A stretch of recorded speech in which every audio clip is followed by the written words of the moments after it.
নমস্কার, Sam audio বুকে আপনাদের স্বাগতম জানাই। আমি সায়ন।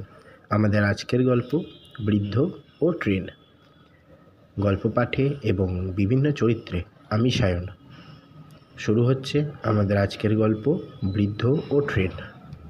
এক বৃদ্ধ ট্রেনে উঠেছে। উপরোক্ত বগিতে বৃদ্ধ একাই ছিল।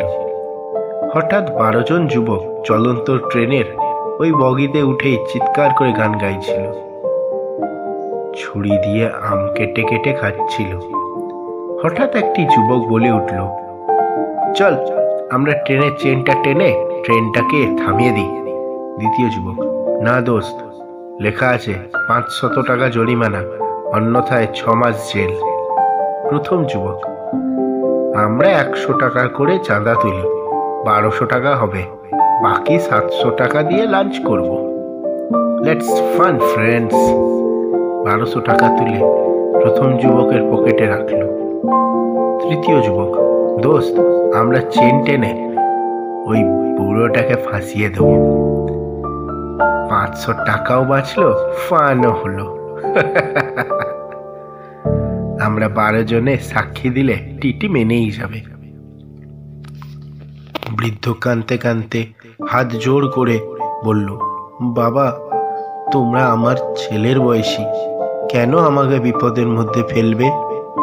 যুবকগুলো বৃদ্ধের অনুরোধ অবজ্ঞা করে চেনটা টেনেই দিল। টিটি চলে এসেছে। জিজ্ঞেস করলো, কে চেন টেনেছে? যুবকগুলো বৃদ্ধকে দেখিয়ে বলল, ওই চাচা মিয়া টেনেছে।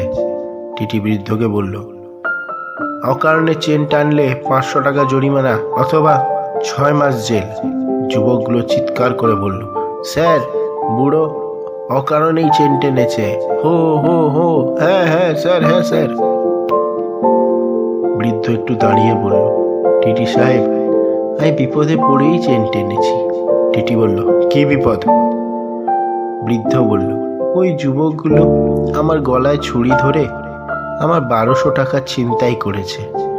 টিটি বলল, কি সর্বনাশ? বৃদ্ধ, দেখুন ওই যুবকটির পকেটে টাকা আর ওই ব্যাগে ছুরি। টিটি পুলিশ কল করে 12 জন যুবককে গ্রেফতার করে নিয়ে যাচ্ছিল। তখন বৃদ্ধ তার পাকা চুল দাড়ি দেখিয়ে যুবকগুলোকে বলল, বাচ্চারা এইগুলো বাতাসে ফেঁকে যায়নি। আপনারা শুনছিলেন বৃদ্ধ ও ট্রেন। গল্প পাঠে এবং বিভিন্ন চরিত্রে আমি সায়ন। গল্পটি আপনাদের কেমন লাগলো অবশ্যই আমাদেরকে কমেন্ট করে জানাবেন। আর এই রকম আরও গল্প পেতে আমাদের চ্যানেলটি সাবস্ক্রাইব করে পাশে থাকা বেল আইকনটি প্রেস করে দেবেন, যাতে যখনই আমরা কোনো নতুন আপলোড দেব সবার আগে আপনাদের কাছে এসে পৌঁছয়। আর যদি আপনাদের কাছেও কোনো গল্প থেকে থাকে অবশ্যই আমাদেরকে কমেন্ট করে জানাবেন। আমরা আপনাদের গল্প আপনাদের নাম সহ আমরা স্যাম অডিও বুকে আপলোড করব। তাহলে আমরা আপনাদের গল্পের জন্য অপেক্ষায় রইলাম। আর এই গল্পটি কেমন লেগেছে কমেন্ট করতে ভুলবেন না।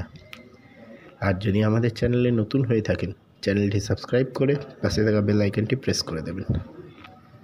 তাহলে আজকের জন্য এখানেই শেষ করছি। আবার দেখা হবে আগামী সপ্তাহে একটি নতুন গল্প নিয়ে। ততদিনের জন্য ভালো থাকবেন, গল্প শুনবেন, গল্প পড়বেন, গল্প লিখবেন, গল্প শোনাবেন। ধন্যবাদ।